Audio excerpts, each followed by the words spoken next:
born all night. He cried all night. All night he cried. Okay, hallelujah. So, malapit na naman ang celebration. Alam natin, Christmas is not a celebration. This is a worship day. Okay, yan ang sabi ng message, mga kapatid. Okay, in the book of Luke, chapter 2, dito, nangyari nga ng mga araw na yaon na lumabas ang isang utos mula kay Augustus Caesar na magpatala ang buong sanlibutan. Ito ang talaang mamamayan na ginawa ng si Quirino ay gobernador ng Syria at nagsiparo ng lahat upang magpatala bawat isa sa kanyang sariling bayan.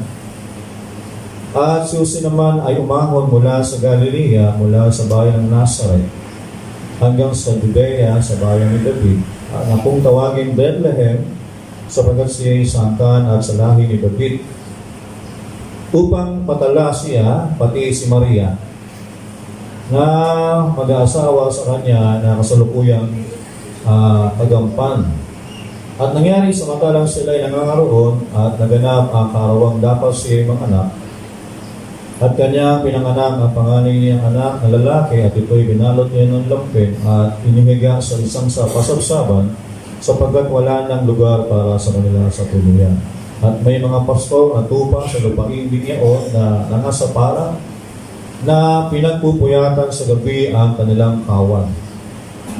At tumayo sa tabi nila ang isang anghel ng Panginoon at ang kalulwalhatian ng Panginoon ay nagliwanag sa palibot nila at sila'y totoong nakatakot. At sinabi sa kanila ng anghel, huwag kayong mga takot sabagat narito, dinadalan ko kayo ng mabubuting balita ng malaking kagalakan na siyang nasa buong bayan sapagkat pinanganak sa inyo ngayon sa bayan ni David ang isang tagapagligtas na siya ang Kristo at ang Panginoon. At ito ang sa inyo ay magiging pinakatanda. Masusupungan ninyo ang isang sanggol na nababalot ng lampin na nakahiga sa isang pasabsaban. Okay, at biglang nakisama sa kanila ang isang karamihang bumukbo ng langit at nagpupuri sa Diyos at nagsasabi, luwalhati sa Diyos sa kataasan at sa lupa'y kapayapaan sa mga taong kinalulugdan niya. At nangyari na nilisan sila ng mga anghel at napasalangit ang mga pastor ay nangag-usapan, magsiparoon nga tayo ngayon hanggang sa Bethlehem at tingnan natin itong nangyari na pinagbigay alam sa atin ng Panginoon. At sila ay dalin-dalin ng siparoon at nasumpungan kapwa si Maria at si Jose at ang sanggol na nakahiga sa isang pasabsaban. Okay. So yun lang, tayo muna yung manalangin. Panginoong Diyos na makapangyarihan sa lahat, maraming salamat po muli sa magang ito at narito ang iyong mga salita aming binasa. At Panginoon, na punong-puno ng mensahe ang mga bahay namin binasa. At sa magang ito ay sa iyo namin pinagkakatiwala ang lahat ng bagay. Ito po ang patuloy na mangusap sa aming kalagitnaan ngayong umaga. Namin na this is the message of Christmas Day, Lord, na dumating sa bawat isa sa amin ang kaligtasan. This is not a celebration day, ito ay worship day, Panginoong Diyos. Pagpalain mo pong bawat mga kapatid na narito ngayong umaga at makikinig ng iyong mga salita. At ganoon din, Lord, sa bawat mga kapatid namin na hindi po nakarating, ay pagpalain mo, Panginoon, silang lahat, Panginoon. Maraming pong salamat sa inyong pinagkakatiwala ang lahat ng bagay. Sa pangalan ng Panginoong Kristo. Amen. Amen. So tayo po'y malayo na makaupo, mga kapatid. Okay, so sa hindi pa kakatagal, ay nais ko itong pamagatan yung ating binasa. So sa Tagalog, bakit daw sa mga pastol, ibinigay ng Diyos ang mensahe ng kapanganakan ng ating Panginoong Kristo. So marami naman pwedeng ibigay yung message, kasi the greatest message yan na yung birth of the Lord Jesus Christ. Pero bakit sa shepherd? Ba't doon niya yan ibinigay, mga kapatid? Yan ang isang bagay na mapapaisip tayo, pero salamat dahil mayroong message na nililinaw sa atin ng Panginoon lahat ng mga talata. No? Doon sa binasa natin ay kumbaga dahil nga lumabas ng isang batas ni Augusto Cesar na ang lahat ng tao sa Jerusalem ay kinakailangan na magpatala. Ang sabihin ng patala ay ma-register na ikaw ay lehitimong isang Hudyo. Diba? Kung kailan kayo pinanganak, diba? At maging sa lahat, maging sa kung ikaw ay nag-asawa, ay kailangan mo magpatala. Kasi yun ang reason kung bakit pumunta si Jose at si Maria sa Jerusalem, dahil doon yung talaan na kailangan yung kanilang pagiging mag-asawa ay ma-register. Okay? So doon unang nangyari sa history, pag binasa niyo yung history, ay doon tumutugma yung sinasabi ng Bible doon sa history na nangyari sa bayan ng Jerusalem, yung kauna-unahan na yan, dyan naganap yung pagtatala sa bayan ng Israel. Sa pangunguna na yan ng Romano. Ngayon, nung magsimula maglakbay na itong mag-asawa, siyempre, ang Bible kasi pag binasa mo, talaga, di ba, lumating ka agad, mga anak na. Pero, hindi naman siguro maglalakbay si Jose ng in the spot, alam niya, kabuwanan ng kanyang asawa. Siguro, ay lumabas yung batas na yan, ay marahil ay siguro ay yung buwan ng tiyan ni Maria ay nasa 5 buwan, 6 na buwan, meron pa 3 buwan. Kasi hindi naman ganun kadali magpatala kasi bilhin mo bagong Jerusalem. O diba? Hindi kaya kunin niya ng isang araw, ng isang buwan. Diba? Ibig sabihin, talagang napakatagal. Kaya nung panahon na yon ay hanggang sa dumating ang panahon na magpapatala sila, ay sabi ng Bible, sumapit yung araw ng kapanganakan ni Maria. Pero dahil nga busy ang lahat ng tao doon, nung dumating na yung kapanganakan, ay sabi doon, wala silang masumpungan na bahay, na pwede silang magpalipas ng panahon para yung kanyang asawa ay makaraos sa panganganak. Sabi sa Bible ay ang lahat na nangyari sa Biblia, ay hindi accidentally. Okay? So lahat ng bagay ay niloob ng Diyos dahil lahat ng bagay ay may mensahe. Sabi doon, wala nang lugar na masumpungan, wala nang bahay tuluyan na masumpungan si Maria at si Jose para doon magpalipas ng siya mga panganak. At ang sabi, doon na lang sila sa pasapsaban. At nung panahon na yun, mga kapatid, ang mga hayop doon sa sabsaban ay wala doon sa loob. At sabi ng Bible, nilabas sa mga pastol yung lahat ng mga tupa. Diba? Ibig sabihin, kung pagbubuksan natin yung bagay na yan, hindi yan nangyari ng month of December. Kasi pag tingnan mo ngayon ang bayan ng Jerusalem, doon sa lugar na yan, ay hindi po pwedeng ang mga tupa ay lumabas sa araw ng December kasi ang panahon ng December ay taglamig. Malamig ang lugar ng December at nag-yelo ang ibang lugar ng Jerusalem. Ibig sabihin, hindi pwedeng ilabas at walang damo na makakain ang mga tupa. Ibig sabihin, kaya nilinaw yan ng Bible at ng message ay si Jesus Christ ay pinanganak between March and April. Kasi yan ang panahon ng tagsibol, di ba? Pagdat sa month of April, March and April, diyan madalas kalimitan ipinapanganak ang isang koldero. Kasi si Jesus Christ is the Lamb of God, di ba? Siya ang koldero ng Diyos, siya ay tupa ng Panginoon. Ibig sabihin, kung siya ay tupa, saan siya kailangan ipanganak? Sa isang sasabsaban. Hindi sabihin, hindi nagkataon. Sabihin, lahat ng bagay na nangyayari ay alam ng Diyos ang lahat ng bagay. Lahat ay naglalakit-lakit, di ba? Kaya nung nakita ni Jose at ni Maria na wala na, nakita nila yung isang sabsaban ay bakante, walang mga hayop, dahil yung mga tupa ay nadudoon sa labas at pinapakain ng pastol, nilabas ng mga pastol yung tupa, at doon dinala, sabi ng Bible sa John chapter 10, ang isang mabuting pastor ay sabi niya ay kanyang pinakakain ng kanyang tupa ng sa isang pastulan. Di ba? sa isang sariwang damo. At siyempre, kapag doon sa Judea mga kapatid, o sa Jerusalem, kapag pinakawalan mo ang tupa, kailangan bantayan mo ng mga pastol. Kasi baka may dumating na mga asong gubat, di ba? Mga hayop na mababangis at lapain yung mga tupa. Kaya lahat ng mga pastol ng araw na yan, binabantayan, sabi, pinagpupuyatan. Di ba? Kaya nga pag ang isang pastol ay alam niya kumakain ng tupa, pinagpupuyatan talaga ng pastol yan. Di ba? Literal, sa type spiritual. Kaya hindi ganun kadali ang sa trabaho ng isang pastol. O, di ba? Diyan yung pagbabantay, di ba? Pagsasakripisyo, di ba? Ngayon ang tanong, why shepherds gives a message of birth of Jesus Christ? Bakit ibinigay ng Diyos ang mensahe ng kapanganakan doon only sa shepherd? Di ba? Yun yung isang bagay doon. Ngayon, sabi doon, nung ipananganak, yung ating Panginoong Kristo doon sa Samsapan, doon sa Bethlehem, ang ibig sabihin ng Bethlehem ay God's house bread. Sabihin, bahay ng tinapay ng Diyos.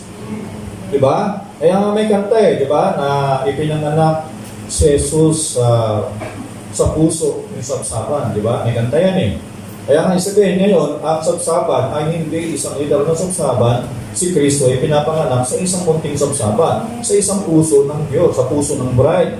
At ang bride, ang tawag niya, spiritual speaking, is Bethlehem.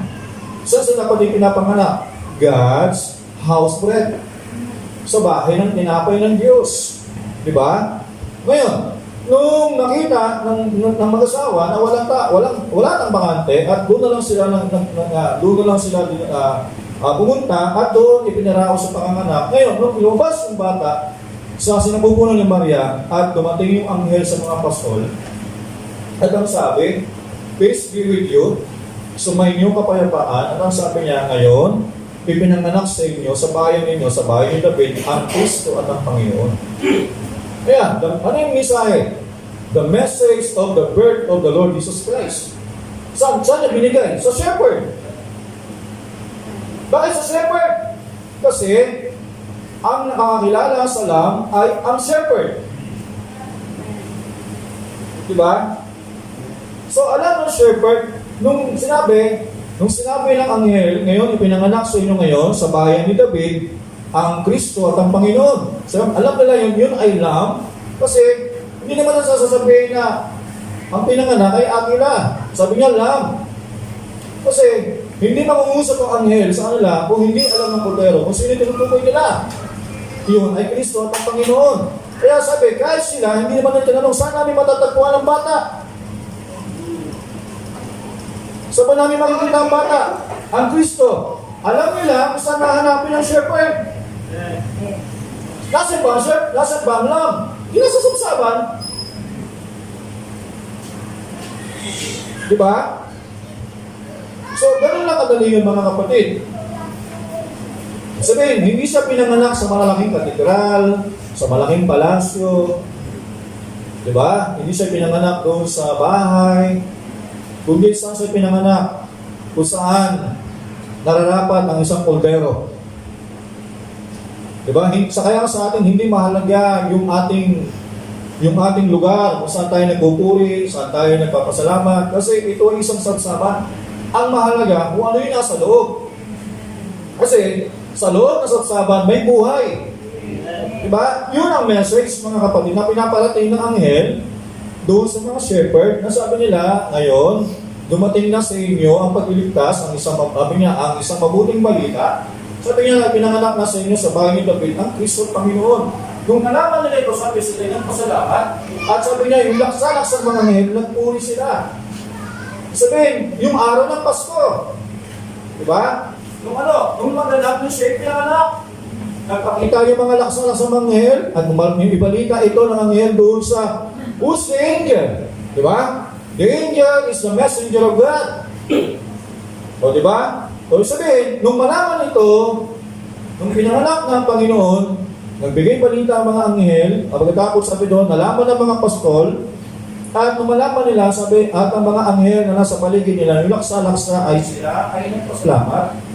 Nagpuri sila sa Panginoon Diyos. At sabi niya, iluwalhati nila ang Panginoon.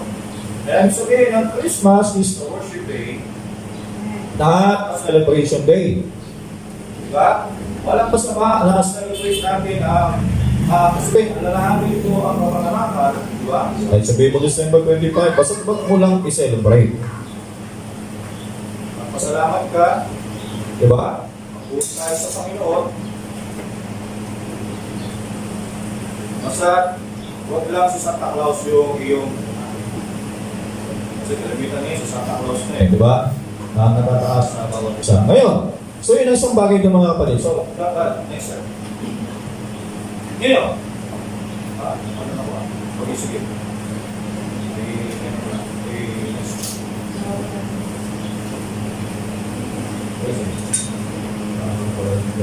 Okay, ngayon. Dito sa message na why the shepherd? Yan. Sabi niya, bakit nga kaya inahayag ang dakilang kaganapan na ito sa mga pastol? Yan.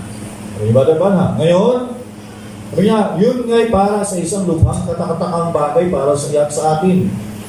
Diba, siyempre, pag-iisipan mo, napakahalaga ang message of birth of Jesus Christ. Pero bakit pinibigay? Pero ang malaking katanungan dito, bakit ka sa mga pastol niya ibigay? Yung mensahe na yun. Diba? Yun nga'y parang isang lubhang katakataka bagay para sa atin. Pero, diba, karamihan lahat tayo sa palagay ko sa isang pagkakataon o ganoon ay napaisip kung ano itong pinakadakilang kaganapan sa lahat ng panahon ay inihayag sa mga pastol. Bakit ito inihayag sa mga pastol at hindi sa mga teologo? Bakit hindi dumating ito sa simbahan doon sa Jerusalem? Diba? Ano si Caiphas? Yung matalinong saserdote. Bakit hindi sa doon pinanganak? Bakit hindi sa bahay ng hari? Diba? Pero sabi nga, yan daw ay pinanganak nila. Pero sabi nga, bakit ito sa mga pasulimat? Hindi sa mga teologo ng panahon na yun. Sila yung sinanay para pakinggan ito. At bakit ito dumating at nilampasan ang mayayaman? At dumating sa mahihirap. Tapos, bakit ito nalampasan ang mga nakapag-aral? At matatalino at dumating sa mga mapagpakumbabang walang pinag-aralan. Kasi God is hiding simplicity. Ang Diyos ay nalaman sa'yo kapila, makapangyarihan sa lahat, pero binabaan niya kanyang sarili. Kaya nga pagdating mo sa isa, sabi niya, sabi niya, siya'y nabubog, nasugatan sa ating mga karamihan. Sabi, at hindi siya nakilala ng bayan. Kasi bakit? Kasi sabi niya, sinong naniwala sa aming balita? Kasi pinapakilala nila ang Diyos ang mga pangyarihan sa lahat. Pero nung binababa na ng Isaiah ang kanyang pangangaral, sabi niya, ang Diyos ay nasa hayag sa kasimplihan. At kanino siya nahayag? Kaya sabi ng Diyos, nung sabi ni Jesus sa Matthew 11:28 at 25, sabi niya, Ama, nagpapasalamat ako sa iyo sapagkat inilihim mo ang lahat ng bagay na ito at inihayag mo sa mga taong gaya ng sunod. Sabihin, ang salita ng Diyos ay nililipin niya yan sa kasimplihan. Hindi niya inihahayag ang kanyang sarili sa bahay ng hari, sa isang palasyo o sa isang Jerusalem na doon yung mga saserdote at na wala na sila sa kalooban ng Diyos, naging parang isa na silang nagkaroon na ng mga kredo. So hindi kailangan ng Diyos noon ihayag yun. At alam niya, hindi nila makikita yung mensahe na gusto iparating ng Panginoon. Saan niliyayag niya? Sir? Okay. Sabi niya, ito sa pangdahilan. Nakasabihin ko, pansinin niyo ang sanggol ay pinanganak sa Bethlehem. Mangyayaring ang Bethlehem sa interpretasyon sa Hebrew.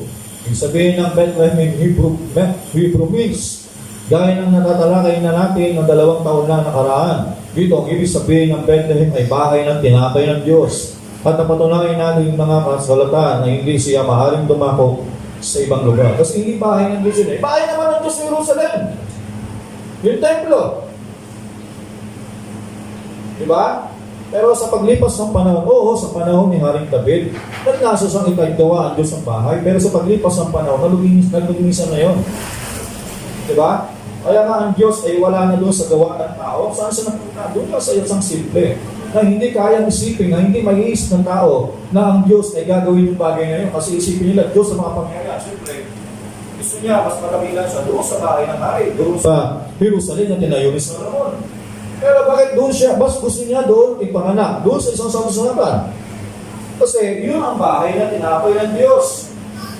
Di ba? So, yan ang isang bagay na ginagawa ng Diyos. Kaya nga, ang hirap punumahan ng tao na hindi nila maintindihan. Di ba? Kaya pinipilit nila yung bilet, di ba? Tawag doon bilet. Yeah. Sabsaban ngayon, masyado na lang pinapaganda na, nawawala na yung sabsaban. Minsan, ilalagay na yan sa isang parang palasyo. Di ba? Pinipilit nilang baguhin isang bagay na totoong nangyari. Pero hindi mo kayang baguhin kasi ang Diyos, mga kapatid, ginawa niya yung bagay na yun kasi pinapakita siya na gusto niya sabihin, kahit na siya Diyos na makapangyayari sa lahat, sabi niya, itinagaw niya yung kanyang sarili kasi ang makakita lang ito, yung mga tao na papapakitaan ng Diyos. Okay? Next slide. Ngayon, sabi dito, pasin ninyo, dumating ang mga anghel, at ibinigay ang kanilang mensahe sa tao na mababa ang estado ng sa buhay. Alam nyo kasi, mga kapatid, no, sa Bible, pag pinag-usapan, we're talking about shepherds. No, ay hindi yan isang uring malaking trabaho. Yan ay isang pinakamaliit na uri ng hanap buhay. Pag ikaw ng panahon sa Israel, pag ikaw ay nangamuhan ka at naging tagapag-alaga ka ng tupa at ikaw isang pastol, ay maliit na uri ng trabaho yan. Kaya nga, pagiging isang pastol ay hindi yan malaking trabaho. Hindi yan big boss. Diba? Hindi ka big boss. Kasi ikaw ay naglilingkod. Diba? Meron kang ginagampanan ng isang bagay. Ewan ko lang kung bakit may mga tao tumitingin big boss ang pastor. Hindi po big boss. Lagi ko sinasabi yan, big boss. No? Yan isang bagay. Kasi nga, yan ang isang bagay, kasi sabi ito, nilagay ng Diyos sa mababang estado sa buhay, samantalang may tao na higit pa sa kaisipang mahalupa. So, kaya nga, kasi pag big boss yan, hindi dapat, di ba? Iba kasi yung isang pastor na may trabaho trabaho niya, engineer. Tapos sa same time, pastor yan paglinggo. Medyo ibang tingnan, di ba? Kasi bakit? Kasi hindi siya full sa pagiging shepherd. Kasi, maaaring mag-iipalos talo ng buhay ng pastor doon sa kanyang tupa. Maaaring siya yung kotse, maganda ang bahay niya. Kasi, siyempre, hindi siya. Siyempre, ang pastor ng tupa, lalayo ang loob ng tupa. Kasi medyo iba ang buhay ng tupa ng shepherd doon sa mga tupa. Diba? Pero pag naging shepherd ka, dapat kung ano yung buhay ng tupa, yun din ang buhay ng isang pastor. Diba? Dapat ganun yun Hindi pwede yan magkaiba. Kasi kung meron ka magandang trabaho, ikaw ay, halimbawa, nagkaroon ka ng damit sa trabaho mo, di ba? Nagkaroon ka ng bagay na meron ka. Pero pag nanggaling mo sa shepherd, sa mga tupa, halimbawa, ano bang ibinibigay ng tupa? Ang ginagawa ng isang pastol, hinahatid niya ang tupa sa isang matabang pagkain sa salita ng Diyos. Kasi pag yan ay naggumatas, ano bang ibinibigay ng tupa? Balahibo. Ngayon, kukunin niya ng pastol, di ba? Balahibuhan yan. Ngayon, at isa sa pinakamahal na uri ng tela ay balahibo ng tupa. Sa literal, di ba? Tapos sa same time, siyempre, pag yan ay pinapakain mo, siyempre, pinagpapala yan Di ba? Ano yung pagtupa ka, ano ginagawa? Meron ng gatas. Siyempre, di ba? So ngayon, pag pinagpala yan, magbibigay ng gatas yan O siyempre, pag binigyan ka ng gatas, ibibenta mo yun. O doon nakakabili yung pastor ng gamit. Di ba? Ang bagay na kailangan niya. Sabihin, naging ganun siya dahil yung sa mga tupa. Ibig sabihin, ang tupa at ang pastor ay iisa yan. Pero pag may magandang trabaho ang pastor, at napag-iiwanan ng mga membro, ay pag-isang wrong yan. So, di ba? Ay, yun isang bagay kung bakit doon sa shepherd, Ini-reveal ng anghel yung mensahe ng kapanganakan ng isang tupa, ng kordero ng Diyos. Kasi, ganoon ang Diyos di ba? Ganoon siya. Alam niya yung ginagawa niya. Alam niya yung mga bagay na yan. Ngayon, sabi niya, ang kwalifikasyon kaysa sa mga mahihirap na yon, na mga hindi nakapag-aral na mga pastol, ang pastol ang pinaka-di nakapag-aral sa kanino man. Hindi niya kasi kailangan magkaroon ng kaalaman sa kung ano, sabi na kung ano man, maliban sa kanyang mga tupa. Hindi niya kailangan maging maalam sa matematika. Hindi niya kailangan malaman kung paano gumiyak ng atom, science. Mathematics, engineer. Hindi niya kailangan maging scholar. Kailangan niya lang magkaroon ng kalaman sa kanyang mga tupa. Yun lang ang lahat ng kailangan niya malaman. Pag tumayo ka bilang shepherd, hindi mo kailangan maging matalino. Para sabihin, di ba? Kailangan pangunahan ko ang mga tupa sa mathematics, sa pagbibiyak ng atoms, pang molecules, pang to atom, pang ganito. Mahihilo ang tupa. Kasi hindi naman yan ang sistema nila. Ngayon, sabi ng Diyos, kaya nag-reveal sa mga pastor kasi alam ng tupa kung anong kailangan ng mga pastor, mga tupa. Diba? Sabi doon, ay ang kailangan lang gawin ng isang shepherd, alamin lang niya paano ba pag-alaga ng tupa, paano magpakain ng tupa, paano i-maintain ang gawa ng mga tupa. Diba? Paano yan ginagawa? So, alam naman natin, pag sa shepherd, hindi naman yung kailangan na, diba? Sabihin, ano bang kailangan? Pinakadamin lang. Kasi ibig sabihin ng shepherds ay feeding. Feeding of the flock. Diba? Pag tinignan nyo sa meaning ng shepherd, ay tagapagpakain niya ng tupa. Yun ang ibig sabihin ng shepherd.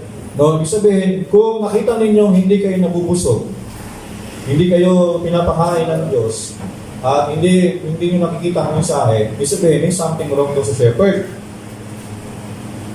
Diba? Siyempre, kung ikaw, hindi ka nabubusog, naghahanap ka ng salita ng Diyos, hindi mo nahanap, ano gagawin mo? O diba?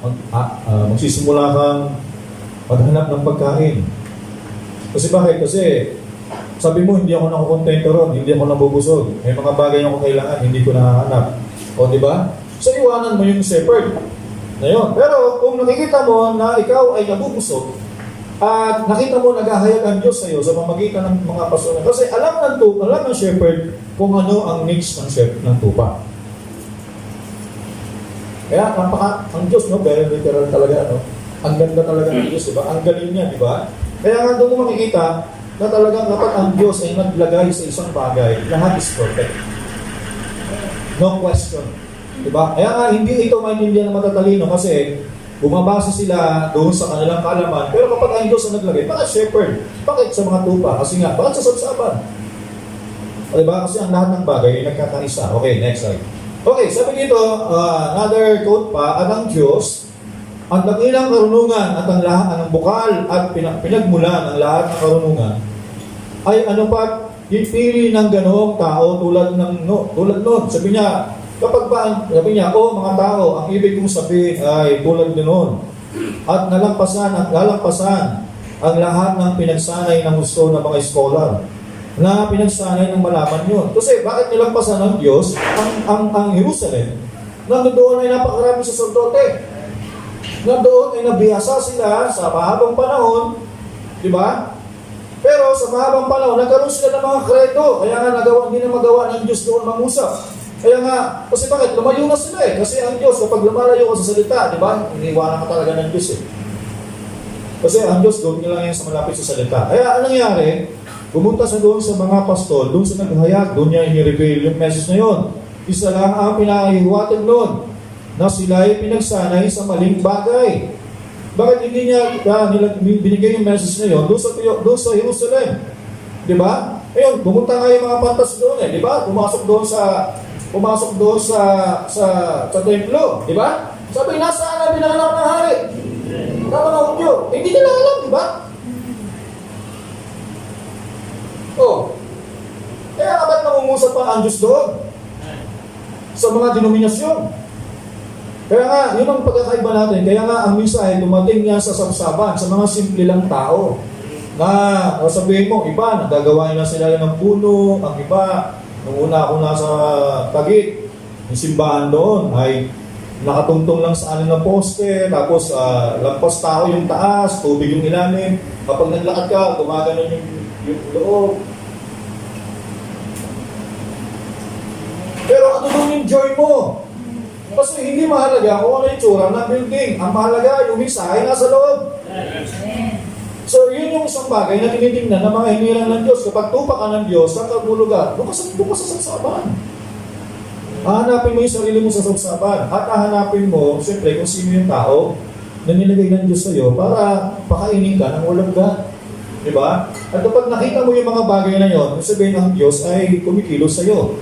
Pero bakit sabi dito, hindi nangusap ang Diyos doon sa Jerusalem, doon sa bahay na tinayong templo. Kasi sabi niya, naging scholar na sila eh. Pinagsahin na naman ng malaman yun. Sabi niya, isa lang ang pinaiwatig nun. At sila ay pinagsanay na maling bagay. Nilampasan ang lahat ng mahalaga sa lupain.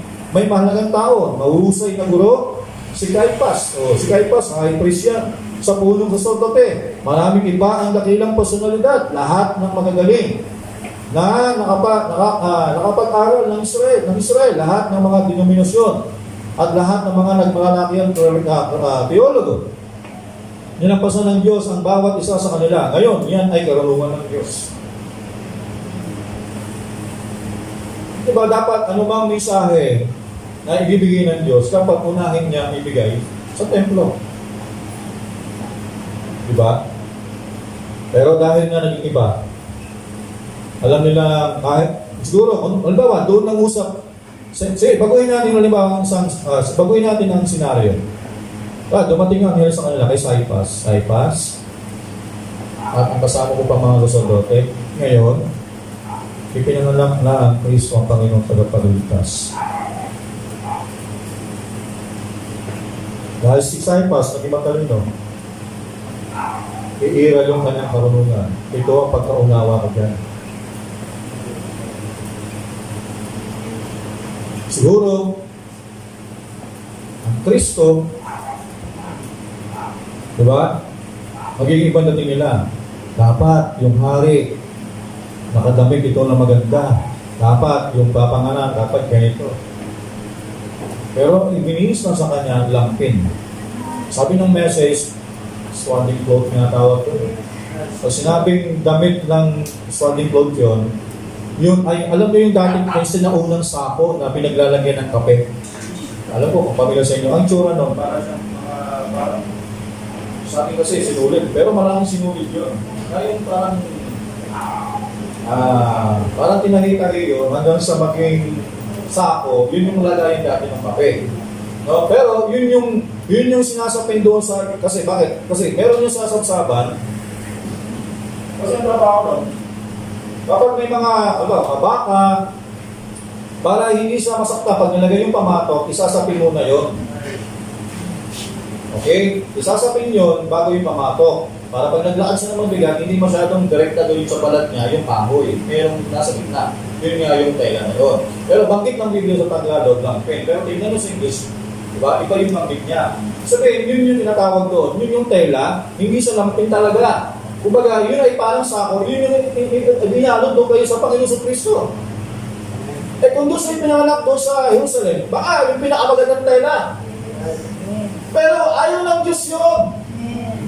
Diba? Kasi ang gusto ng Diyos, guys, is hiding simplicity. Kasi hindi yun ang gusto niya. Ano ba kung dito? Uligin?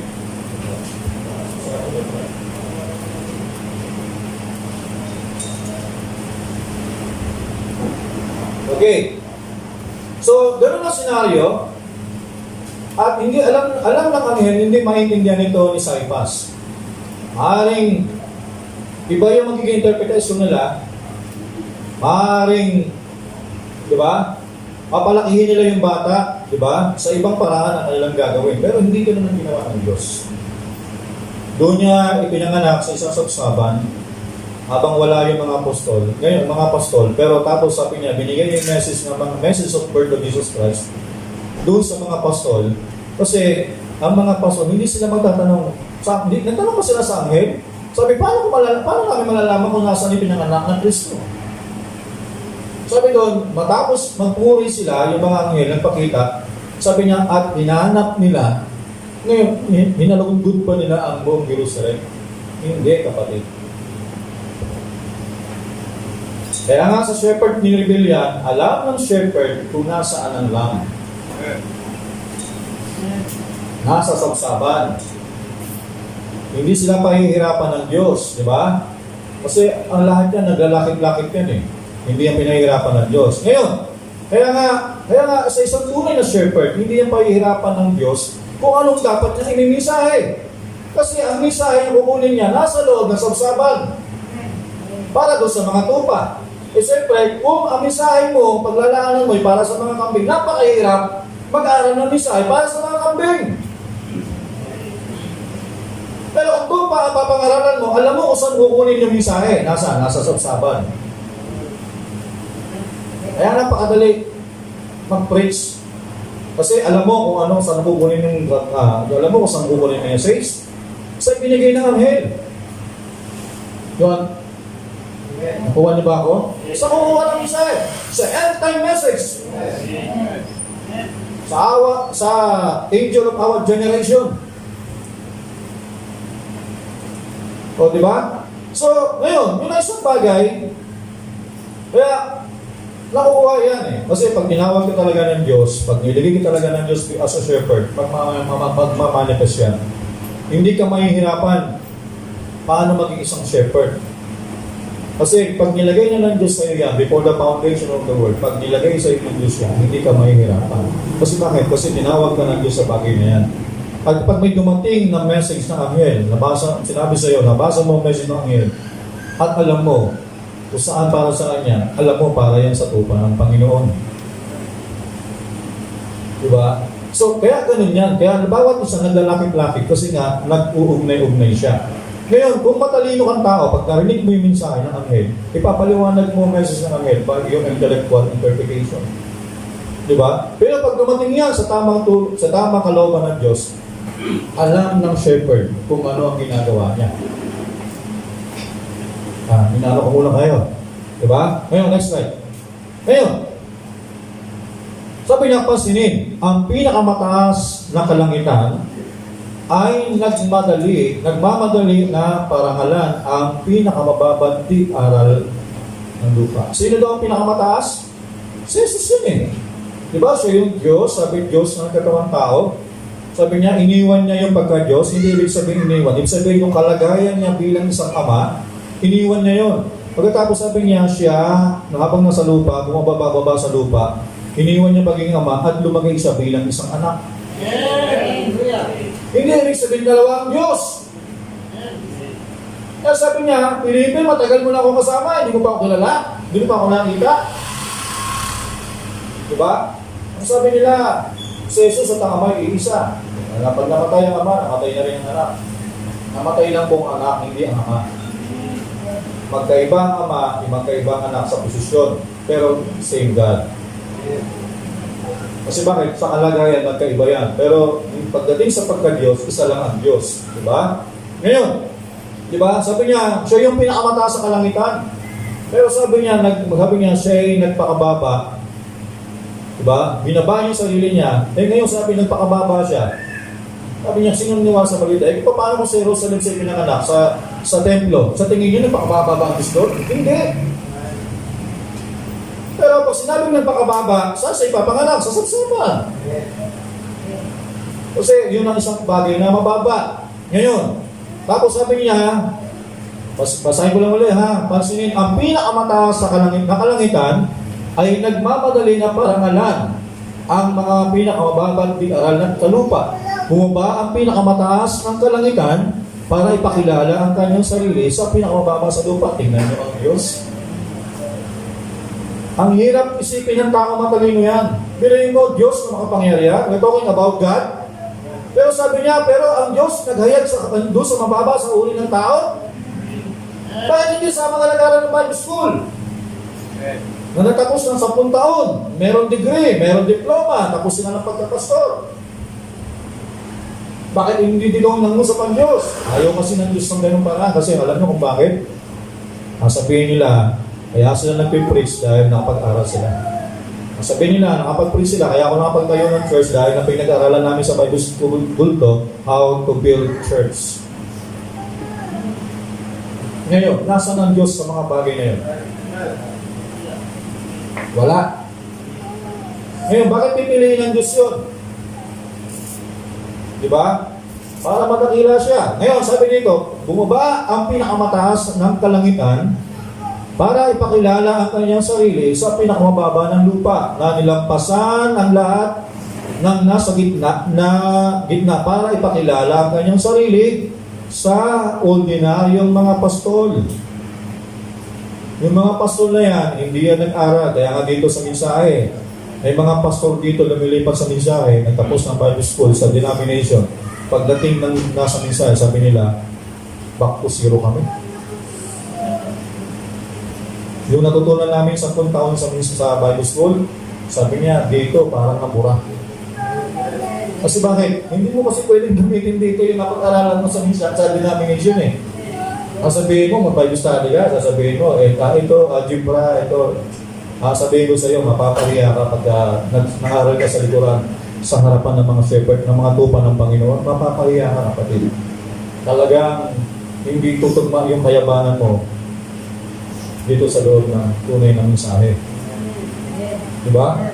Talagang ibababa ka ng Panginoon. Ngayon, bakit gano'n? Sabi niya, bakit gusto ng ordinaryo? Kasi nga, gano'n ang Diyos eh. Gano'n na inahaya. Sabi niya, dumating para ibigay sa ordinaryong mga pastol na ito ang pinakadakilang mensahe sa lahat ng panahon. Sabi nito, sa lahat ng panahon, ang pinakadakilang mensahe ang kapanganakan ng Panginoong Kristo. Napakarami ng dakilang mga mensahero. Ngayon, next slide. Sabi niya, dakilang mga nakapag-aral na lalaki, mga hari, mga makapangyarihan, mga monarko, mayayaman yan, no? Pero ito siya, nadala ang pinakadakila sa lahat ng mensahe. Ano ang mensahe? Narito na ngayon ang Mesyas, kita nyo? Sino makakakita na narito ng Mesyas? Siyempre, yung simpleng tao lang.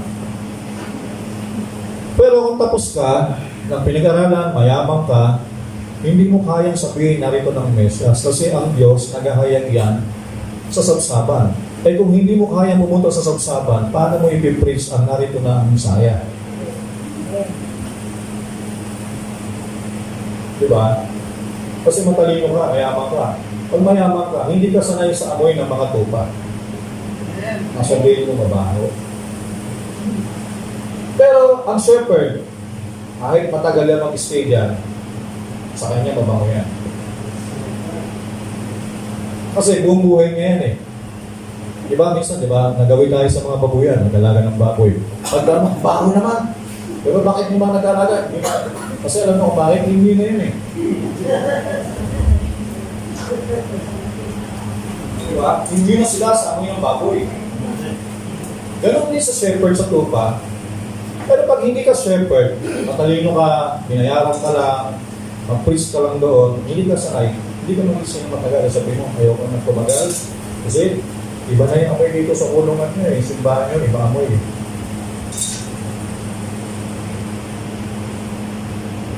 Pero ang sino lang tumatagal dyan? Eh, siyempre.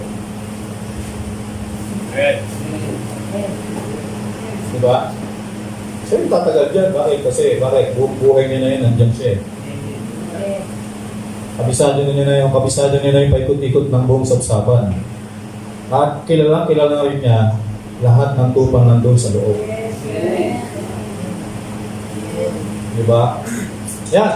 Ang sabi niya, anong mensahe ng Diyos sa mga tupa, sa mga pastol? Narito na ngayon ang Mesyas. Kita nyo? At para may paalam nyo, kanyang nilampasan ang lahat ng mga pinagsanay.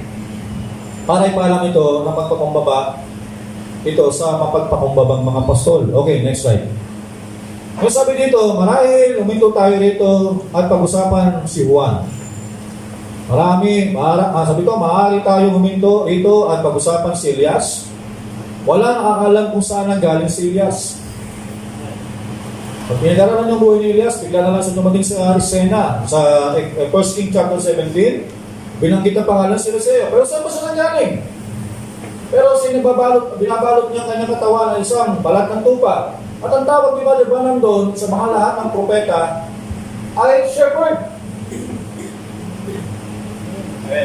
Diba? So sa bawat eksena, bawat paglabas sila sa eksena, shepherd sila kahit mga propeta sila sa panahon. Kasi bakit? Sila nagdadamit ng balat ng kayo, kaya balat ng tupa eh. Kaya pag sinabing nagbabalat sila ng tupa, sila yung mga pastol. Ngayon, sabi, ang alam lang nila, bigla na lang silang lumitaw sa eksena. Ang mga propeta ng nakaraan, mga kapanahunan, sila yung mga di kilala. Pero kinuha yun ng Diyos para at lampasan ang mga etika ng iglesia. Binaypas to ng Diyos ang mga iglesia. Maraming simbahan sa panahon na yan. Andiyan ang simbahan ni Jezebel. Who's si Jezebel? Roman Catholic Church. Bakit nilampasan ng Diyos yan? Bakit tumawag sa mga tao? Wala sa iloob ng simbahan ng denominasyon. O, di ba? O ngayon, sabi niya, kinuha daw ng Diyos lampasan ang mga etika ng iglesia, ang mga turo, mga pagbunsod. May pakita na siya ay Diyos, kumuha siya ng isang bagay na hindi katangi-tangi para gumawa ng isang katangi-tanging bagay ito. Mahirap talaga hindi ng gawa ng Diyos eh. Sabi niya, kumuha daw ng Diyos ng hindi katangi-tangi para gumawa ng isang katangi-tangi. Ang hirap, no? Kaya pag hindi surrender ang buhay mo, ang hirap mo talaga makita rito eh. Message na ito. Kasi ang mga kita lang nito, siyempre shepherd. At makikita ito ng tupa kung surrender din ang buhay nila doon sa ginagawa ng shepherd. Kasi dapat ang shepherd at ang tupa magiging isa yan. Diba? Dapat, sabi ng Bible, nakikilala ng tupa ang kanyang pastol. Diba? Kasi siyempre, sa araw-araw nakikita mo, siyempre diba? Kakain naman kayo ng almusal, ilalabas ka ng shepherd. Imposible naman hindi mo makilala yung shepherd, dadaalan mo sa harapan mo. Tapos, ilalabas ka na naman ng shepherd sa hapon. O, siya rin yung magpapasok sa'yo sa kulungan. Tapos, siya rin yung maglalabas sa'yo, alam naman imposible hindi mo siya makilala. Diba? Hanggang sa parang nakikilala mo na sa gusto eh. Kaya nga yung tupa at yung shepherd, nagigigisa na lang yan eh. O, nagiging kapalagayan na sila ng loob eh. Kaya minsan pa, nag-usap na lang sila, diba? Parang wala nang shepherd. Wala na doon eh. Kaya nga, diba? Lumalabas na yung parang pantay-pantay na. O, pantay-pantay na ba talaga tayo eh? Kasi bakit? Kasi nga, ganun na nga kalagayan natin eh. Diba? O, pinapakita niya ang kanyang karunungan at kanyang pagka-Diyos sa pamamagitan nito at kanyang ginamit ang mga di tinatangi. O, yan ang pamatayan ng Diyos. Pero sa paglipas ng panahon, kasi iba na eh, binago diba paglipas ng panahon.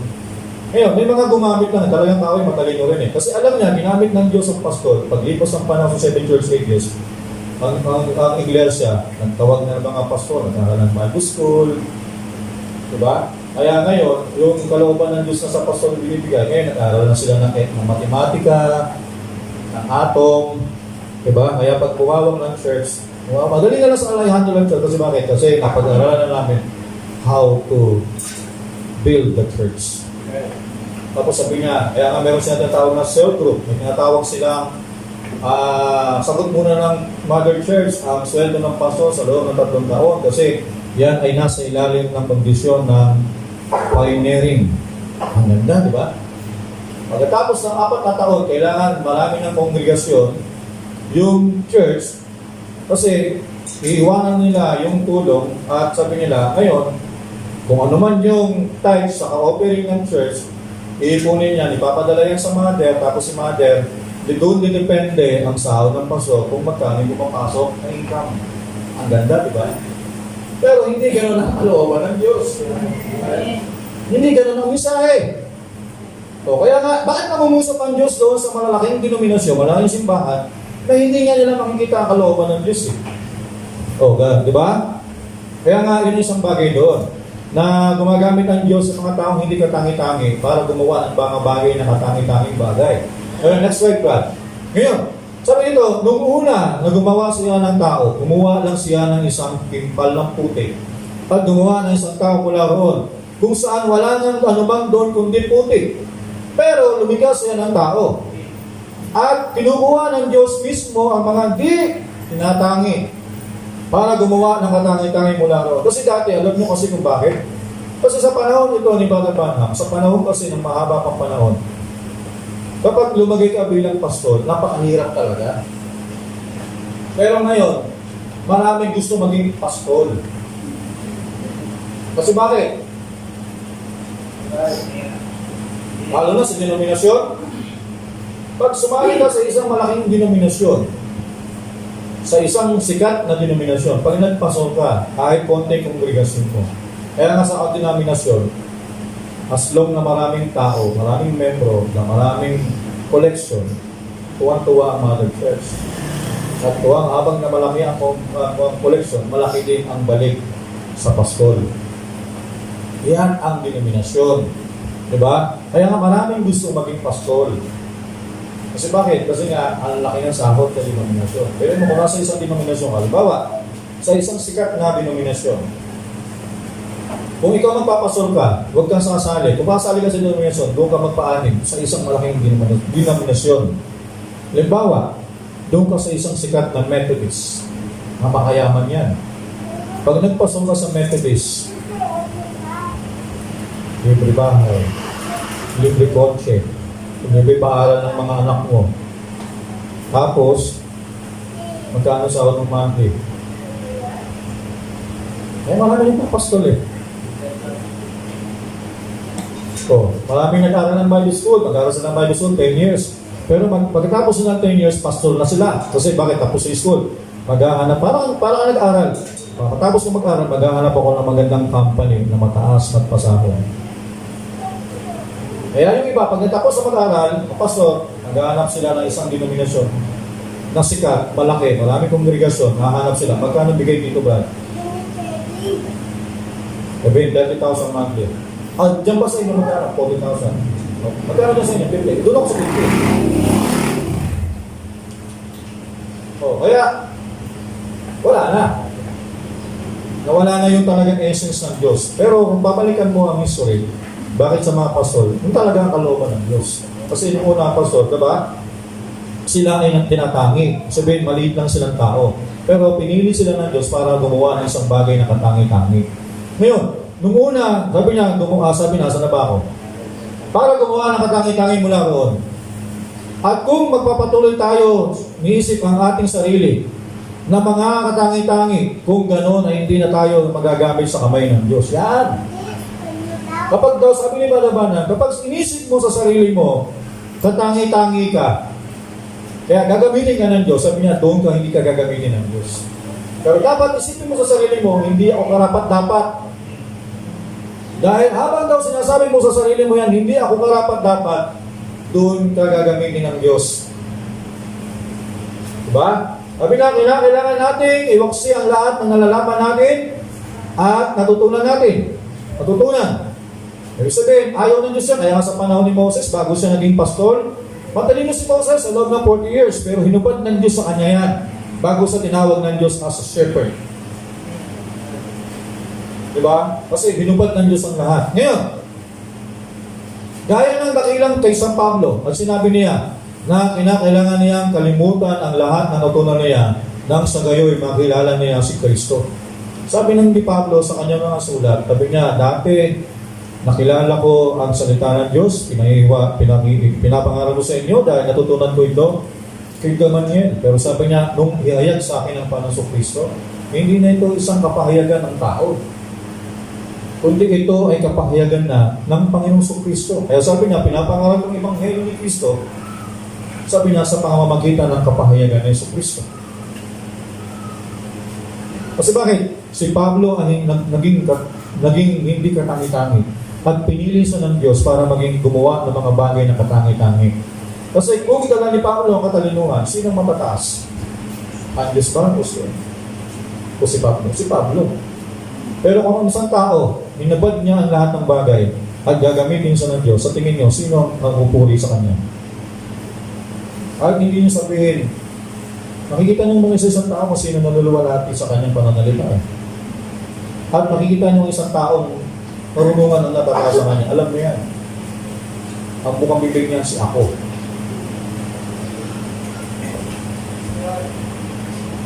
Diba? Kung di dahil sa akin kung wala ako dyan hindi makakapatuloy yung church na yan O, diba? Kung hindi ako tumutulog yan wala na yun yan O, sa tingin nyo, sino ba nalulagi sa ginagawa nyo? Hindi ang Diyos. Sino? Kayo. O, bakit ka gagamitin ng Diyos? Hindi ka gagamitin ng Diyos. Sabihin niya, yun ay isang bagay mga kapatid. Okay. Ngayon, sabi pa dito, sa following pa rin, sabi niya, maging noong ang mga lalaking pantas sa silanganan ay tumanaw ng patimog kanluran ng direksyon. Sabi, nung panahon na ito, pantas, matatalino sila. Ngayon, sinong pantas ngayon? Kaya ang sabi ng Revelation, Matthew chapter 10, may 10 dalaga, ang 5 matatalino. Sino matatalino? Tumitipo yan sa nobya ni Kristo. Diba? Ang mangmang sa mga hindi nakakilala. Sabi, maraming matalino ng panahon na yan, pantas. Pero sino lang nakakita ng bituin? 3. O, diba? Kaya sabihin, sinong pantas ito mga kumakatawan ngayon sa atin? Sabi tayong mga bride. Siyempre, tumingin tayo sa mensahe ng panahon. Pero hindi lahat nakakatingin sa mensahe ng bituin ay nakakita tulad na nakikita natin. Diba? Ay sabi niya, maraming mga mapantas ng unang panahon. Sabi niya sa timog kanluran direksyon kung saan sila ay naroon sa Babylonia at nakita nila ang isang maringal na bituin. Nagliliwanag na bituin. Alam nyo ba na wala ni kapiting na kasaysayan na kung saan na nasasabing may observatory. Dako ito kung saan naroon sila, binabantayan nila ang mga oras sa pamamagitan ng mga bituin. Mga magagaling na tao na pinag-aralan ang mga bituin. Talagang wala sa anumang kasaysayan na sasabing may isa mga observatorio na yun na nakakita ng mga bituin na yun. Bakit? Hindi kasi yun ibinigay sa kanila. Hindi sila nakatuon sa ganoon. Pero itong mga lalaking pantas ay nakakaalam na magkaroon ng isang bituin sa Jacob sa nasisikat at kanilang hinahanap ito'y nagdaang mula noong panahon ng isilang si Jesus sa Bethlehem. Sabi niya, marami nag-aaral ng bituin, pero iba yung specific sa 3 na nakita nila yung bituin na yun at nakita lang, merong mensahe doon. Pero maraming pantas in that time. Diba? Pero iba talaga sila. Yun ang sinasabi doon. Okay, next slide pa. Ngayon, sabi ito, at noong dumating ang mga lalaking pantas na ito sa Jerusalem, pinangunahan sila ng bituin. Pantas yan Saan ka ba nakakita matalino ka pero pangunahan ka ng bituin? May mga pantas ayaw pangunahan. Ayaw nila sundin ang mensahe ng panahon. Mensahero ng panahon. Pero ang tunay na pantas, handa tayong sumunod sa bituin ng panahon. Yan ang pantas. Diba? Para makatiyak tayo sa ating patutunguhan na tama nga talaga yung tinitingnan natin. Kasi pag nakita mo ang bituin, dadaling ka ng bituin kung saan ipinanganak ang Kristo. Sabihin, sino yung bituin? Mensahero ng panahon natin. At pag tinignan mo ang mensahero sa panahon natin, dadaling ka ng mensahero kay Kristo. Sabi nila, si Brother Branham ba ang inyong founder ng inyong church? Pag sinundan mo lang saan ang bituin, makikita mo kung saan na tinuturo niya. Basahin niyo ang message ni Brother Branham. Kung tinuturo ba kayo ni Brother Branham sa kanyang sarili? Pag binasa niyo ang message ni Brother Branham, ituturo kayo kay Kristo. Yan ang tunay ng bituin. Diba? So, ngayon, sa pagpasok nila sa mga pintuang bayan, ang pintuan, ang mga bituin, ay huminto na sa mga pagkakita sa kanila. Tingnan nyo sabi ng Bible, itong mga pantas na ito, habang nasa labas sila, nakita nila bituin, sinusundan nila. Pero pagdating daw, pagpasok nila sa bayan, sa pintuan, hindi na nakita ang bituin. Kasi bakit? Pumasok ka na sa denominasyon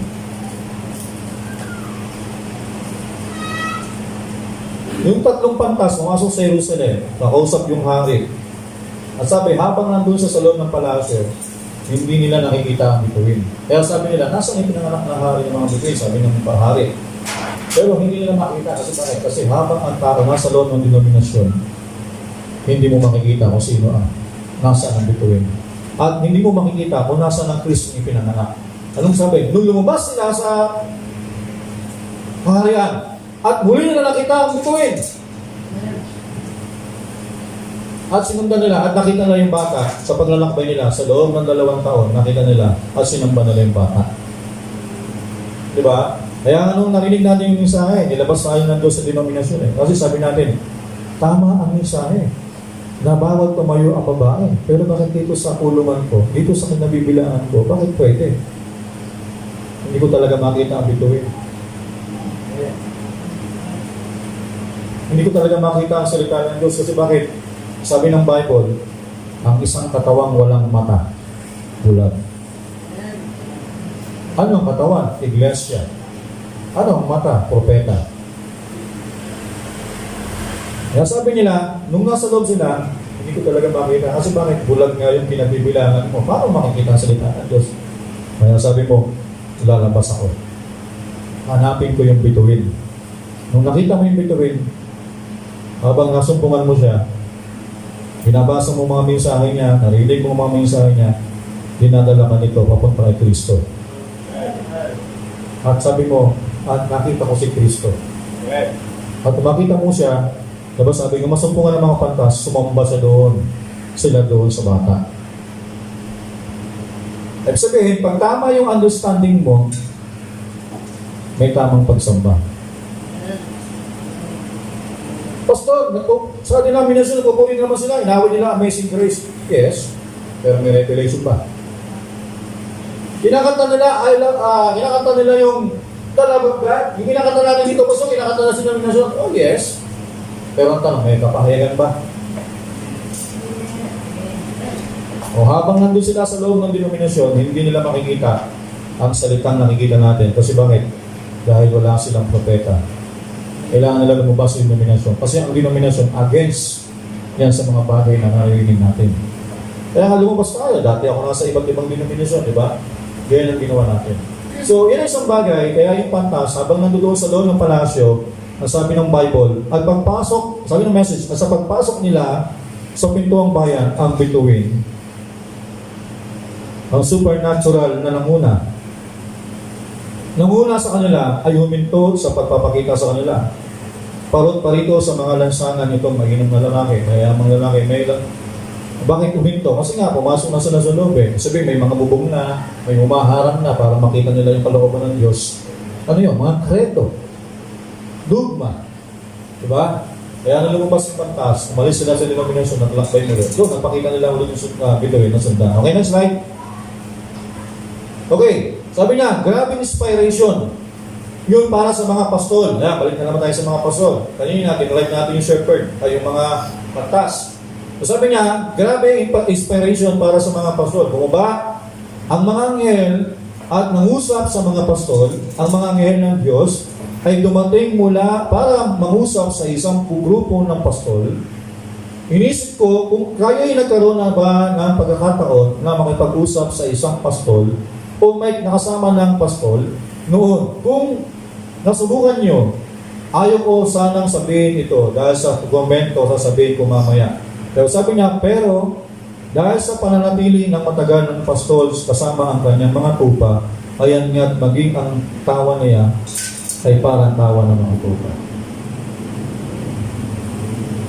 Yan isang bagay na malapakasarap. Diba? Alam nyo, nung mabasa ko yan, lumukso ang puso ko yan eh. Diba? Kung meron kang kapahayagan sa salita ng Diyos, diba? Makikita mo yun eh. Sabi niya, pero dahil sa pananatili ng matagal ng pastol kasama ang kanyang mga tupa, ay ganyan na maging tawa niya ay parang tawa ng mga tupa. Diba? Sabi dito, kung ano yung tawa lang ng mga tupa, tawa na rin ng pastol yan eh. Diba? Kung ano yung tawa ng pastol, tawa rin ng mga tupa yan. Kaya minsan, kung ano yung damit ng pastol, damit na rin ng mga kung ano yung kinakain ng pastol, kinakain ng kongregasyon. Meron ba dito pagkain ng pastol, hindi pagkain ng kongregasyon? Meron ba dito pag oras ng kainan natin, may mali ba nasa bago? Bagong iska, ay magkasamaan tayo ng loob, bahala kayo. Tingin na lang yan. Pero sinasabi natin, hindi ba kumakain ng paso sa luto ng paksiw? Kumakain din. Kung anong hiyain nyo, kakainin niya. Kaya minsan, amoy natin, isa na lang amoy natin eh. So, kasi siyempre, pag nasa loob ka ng tupa, amoy ng tupa eh. Pati yung pastor na, magiging amoy din yan. Di ako pastor, amoy tupa na rin. So, di ba? Kaya sabi niya, ang amoy niya ay kagaya ng tupa. Eh kahit sabihin mo, pupunta yung pastor doon sa sabsaban, bagong ligo. Pero pag yan na nag-stay doon, maya-maya, amoy tupa na rin yan. So, sabihin kung ano yung amoy niyo, amoy ko na rin. Pero kung malalim kayo, hindi yun ibig sabihin literal na amoy yan. Revelation yan. Ibig sabihin, kung ano yung buhay niyo, buhay ko yan. Diba? Hindi ako pwedeng maging mataas ang buhay ko sa inyo kasi saan ba ako nagtuturo? Hindi sa inyo. Diba? Diba? Wala naman ako lagi nakabigil dito susi kung nagpipreach. Kaya minsan naano ko din sa mga pastor na nagtuturo, may nakabigil dito susi para masabing meron silang problema yun kung lahat ng mga member may mga sasakyan. Jadi at least, para sila minahal. Eh kung wala, ikaw lang yung nakasabi, kung ako bigasin mo, wala nakasabi, parang sama naman sa loob nyo, parang pinagaya pa mo, ako, meron akong forward, ha? Ayaw, wala.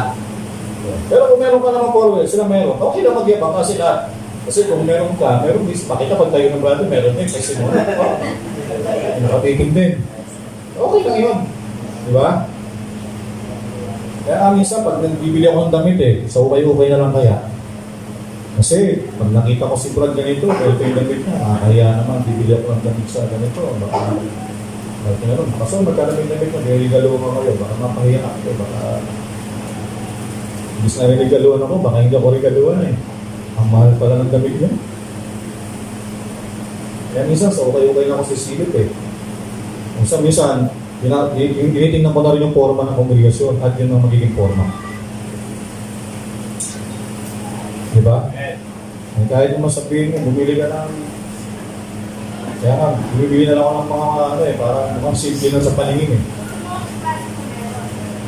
Kasi bakit? Kasi nga yun yung sinasabi, no? Ngayon, kung meron man akong damit ngayon, dahil yun sa kongregasyon.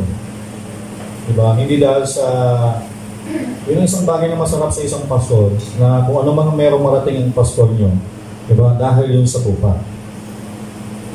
Bakit? Kasi kung nagpala kayo eh. Maating ba makita yung pastor nyo na gano'n, ginamit ng Panginoon, tapos hindi nyo malaki ng pala, hindi nyo malaki isinira yung blessing sa Kanya. Eh diba? Kasi pinagpala kayo sa salita ng Panginoon eh. Nagkaroon kayo ng isang shepherd na binigyan ng Diyos ang kapahayagan at nagtiis. O sige, sapat naman, ngayon na tumaba kayo, nagkaroon kayo ng gatas, ayaw nyo ibahagi gatas, ayaw balahibo nyo. O diba? Ano yun? Minsan, ayun. Ayaw ko rin kasi minsan na papakita ko damit ng butas kasi ayaw ko rin naman magiging ang tawag dito, maging hindi komportable sa harapan ninyo. Ayaw ko magpakita na yung sapatos ko sira. Kaya kahit maaari, pag nasira na, bibilang ko lang agad kasi ayaw ko rin makawaan ako eh. Kaya minsan gano'n na lang eh. Kasi gusto ko maging presentable sa inyong harapan. Diba? Gano'n yun eh, gano'n yung gusto ko. Pero, yun ang isang bagay doon. Siguro kung ako parang ako dito na yung tela ay pinya, siguro mga 2,000, 3,000 yun, siguro baka may pasaran dito. Napakalit ng sagsama na ako. Diba? Kaya minsan pag nag-inventay nga ako, parang naiiyarin ako minsan kasi pag tinignan ko mga kapatid, wala naman nag-inventay. Ako lang. Parang nakakaya tuloy eh. Diba? Isang kahit doon street na lang, ganito, okay na. Kasi, yun ang gusto ko. Pero, wala akong masama mag-inventay eh. Diba? Pag-aarang sa akin, parang formality lang naman. Pero hindi ibig sabihin na ikaw ay gusto mo klase, hindi. Maging mag-presentable ka lang kasi bilang ikaw pa kayo, gusto mo lang na maging maayos. Pero hindi ibig sabihin na nilalayo mo yung sarili mo sa mga tuta mo. Kaya nga sinasabi dito, di ba? Kaya nga yung sabi ni Badabanang dito yung tawa mo, yung tawa niya, tatawa mo. Isang sabihin kung ano yung buhay mo. Minsan parang kapalaga ng loob. Ba, anong problema mo? Kasi pasok itong problema. Among pala may problema na lang. Sabihin, alam mo yung gano'n? Hindi mas magtabi sa isang isa na wala natuturingan na parang, uy, si pastor yan, ganito yan. Diba? So, ando doon yung kumbaga nagkakaroon kayo ng magandang harmony. Tapos sabi niya na yung amoy mo, amoy na rin eh. Gayon nga dahil ang kasama niya ay ang mga tupa. Yun ang tanging bagay na alam niya, ang kanyang mga tupa. Ngayon, kaya nga, bakit doon binigay ng Diyos ang kanyang salita ng kapanganakan? Diba? Kasi hindi mahirap sa isang shepherd yun eh. Kasi nga, bakit niya doon binigay? Alam niya yung tupa yung ipapanganak at alam niya papaano alagaan ng isang tupa. Kasi ang binigyan niya ng mensahe ay shepherd. Ganun lang kasimple ang mensahe. Okay, next slide. Ngayon, grabe karangalan. Ganun na lamang kaangkop na ang isang pastol ay makatanggap ng isang mensahe ukol tungkol sa isang bagong silang na tupa.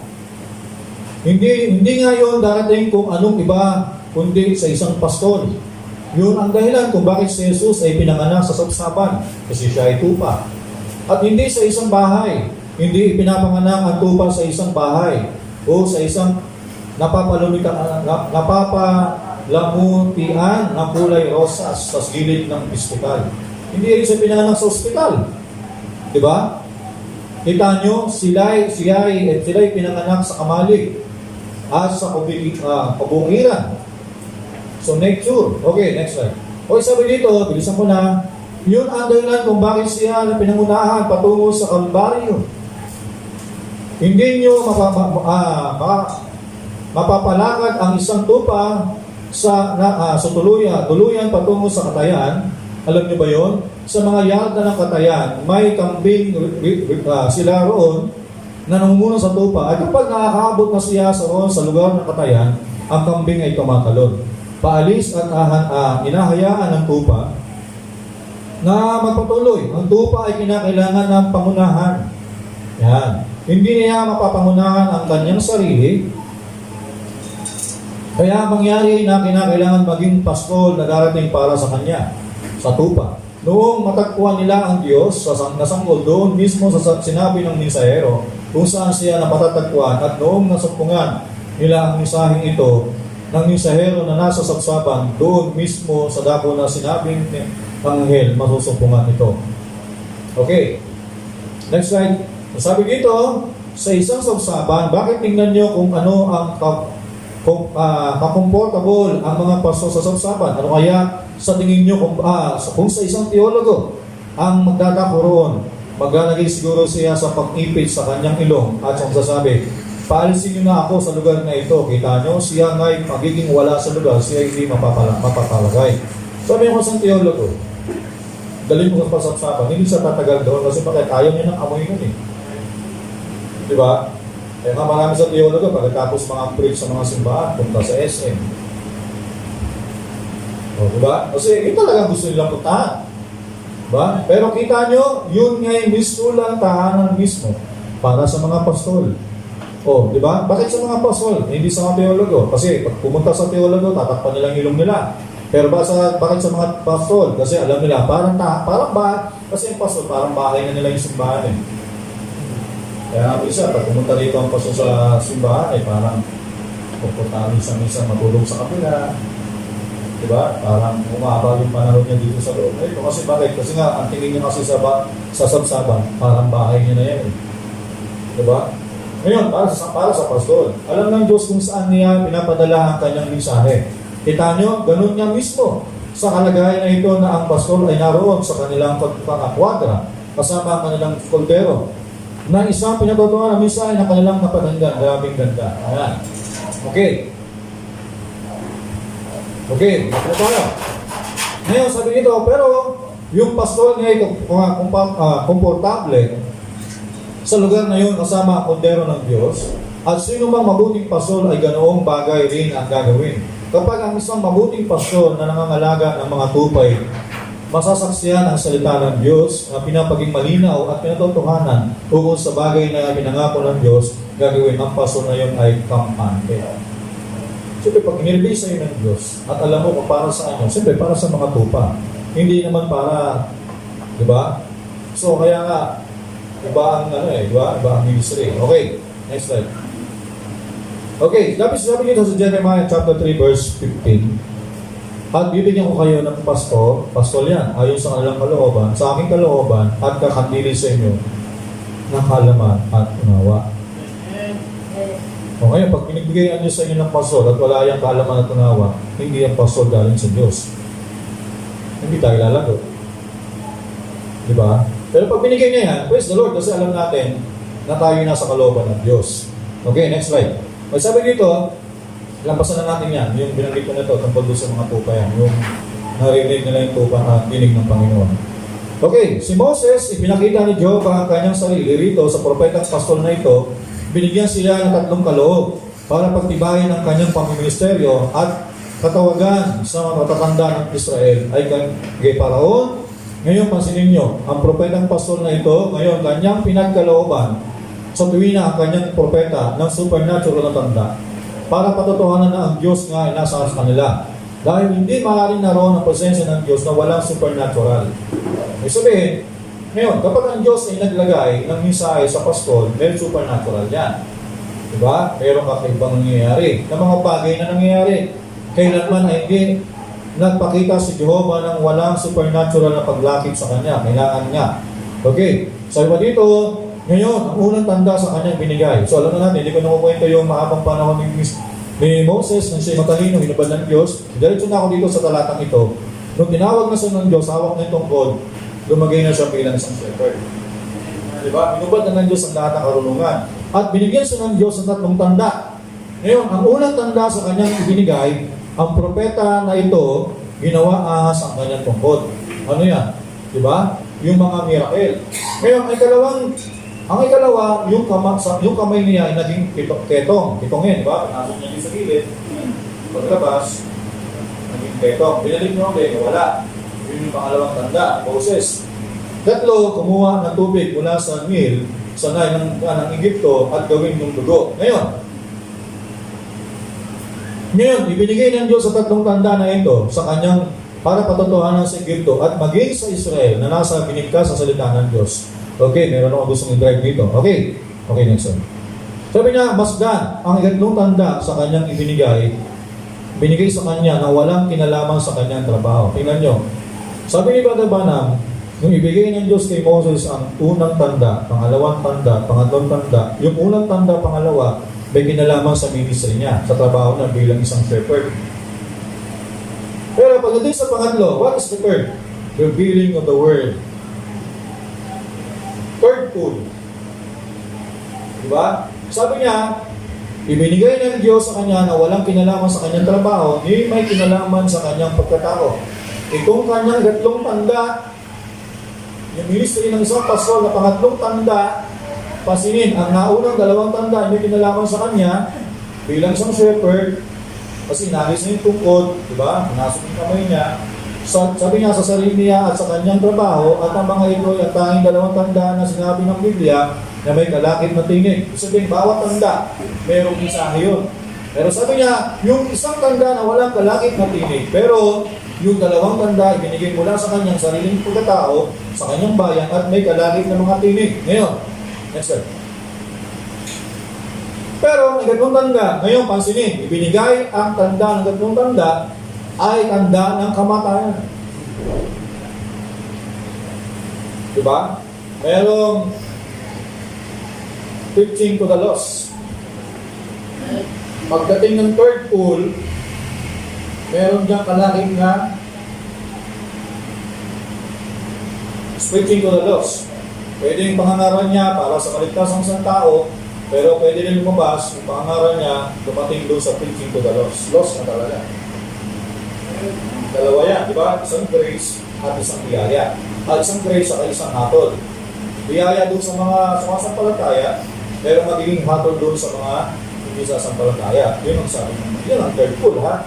Ngayon sabi niya, ang tubig ay naging dugo kung ang inyong dugo ay magiging tubig, ayan, mamamatay ka nga. At kung saan may dugo, may pagdanak ng dugo. Yun ay tanda ng kamatayan. Kaya, yun ay kay Paraon. Ang 3 ay gawing dugo ang tubig ng Nil para ipakita ang kanyang mensahe kay Paraon na ang Diyos ay ang Diyos na nangibabaw sa Nil. ibabaw sa Diyos, Diyosan ng miel, siya ay Diyos, ibabaw ng lahat ng mga bagay. Siya ay magdadala ng kamatayan sa bansa ngayon at yun ang tanda ng dugo. Next slide. Lapit na tayo. Yan na lang to. Ito na lang siguro to. Sabi nito, at pansinin nyo, ang siya rin katungkod ng pastol. Tingnan nyo ha, kung ano yung tungkod na ginamit ni Moses doon sa, sabihin sino yung tungkod? Si Christ yan. Ginamit niya sa first pool, ginamit niya sa second pool, at yan din yung tungkod na ginamit niya sa third pool. Pero walang kinalaman daw niya sa ministry ni Moses as a shepherd. Yung may kinalaman sa kanya, first pool, second pool. Pero pag hindi yung third pool, wala na siyang kinalaman dyan. Kailangan lang niya i-preach. Diba? Ngayon, naniniwala ba kayo roon? Tunay na pinangunahan niya ang mga tupa, kanyang inilabas sila mula sa Egypto sa pamamagitan ng tungkod ng kanyang kamay. Marami pa tayong masasabi ukol diyan. Pero, para diin yan ang pinakamahalagang bahagi. Haya't kanyang pinangunahan ang mga tupa at nagpataw ng hatol sa pagtanggi rito. Ang siya ring tungkod na naging pagpapala sa isa ay naging sumpa sa iba.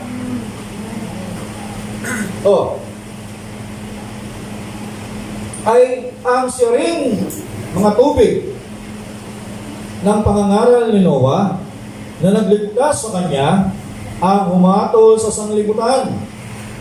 Ang siya ring tungkod na namuna sa Israel patungo sa pinangakong lupain ay humatol sa kanila na tumangging sumunod sa propetang pastol. O diba? Kaya nga sabihin, meron talaga yan. Meron talagang ano, diba? Pag ang Diyos nagbigay ng anghel, medyo sa messenger, sa angel, pag nakuha yun ng mga tao, the same message, nakuha, bibiyaya doon sa iba. Doon sa ibang hindi nakuha yun, magkabalik na lang ang o diba? Kaya mababad? Kaya na. Kaya ulitin ko lang ulit, dahil dito ako magtatapos. Sabi yun, okay, doon lang sa dulo ba? Mapakaganda kasi yung message nyo. Okay. Ayan. Diba? Sabi niya, pero para diinan ang pinakamahalagang bahagi. Kaya't kanyang pinangunahan ang mga tupa at nagpataw ng hatol sa pagtanggi rito. Ngayon, ang tanong kasi ganito yung kapatid Kaya sabi ni Madabana, ang unang hatak, pangalawang hatak, ang may gawa si Moses. Pero sa third pool, walang alam si Moses doon. Yun ang gusto ko sabihin sa inyo. Hindi niya gusto may maligtas, hindi niya gusto kung sino maligtas at sino hindi maligtas. Ang may gawa nun, hindi na siya. Pagdating sa third pool, hindi na siya may gawa. Wala na, nakukuha niya yung dito sa lihin. Kasi sabi dito, pero yan ang gusto kong pagdiinan sa inyo pagdating sa third pool. Mahalagang bahagi. Sabi niya, haya't kanyang pinangunahan ang mga tupa, nagpataw ng hatol sa paging. Yung tanong, si Moses pa nagpataw niyan? Hindi. Kasi sabi ng di ba pagdating sa unang hatak, pangalawang hatak, may kinalaman niyan si Moses. Yung gusto niyang gawing ahas. Kasi anytime gusto niya, maging ahas yun. Depende yung kay Moses. Yung ipasok yung kamay ko, maging kay Tongay. Anytime yung gusto niya ipasok, lakas-pasok. Pero yung taong hindi maliligtas, kaya ko pang gawin yun? Hindi ako nagawa nun. Ako ba nagliligtas? Hindi ako nagliligtas. Sabi ni Moses. Sino nagawa? Yung third pool, iba na gumagawa ka. Pag hindi mo kinalala ang pastor, diba? Sino may gawa nun? Hindi na ikaw. Hindi ako may gusto nun. Sino may gusto nun? Siyempre yun ang sugo.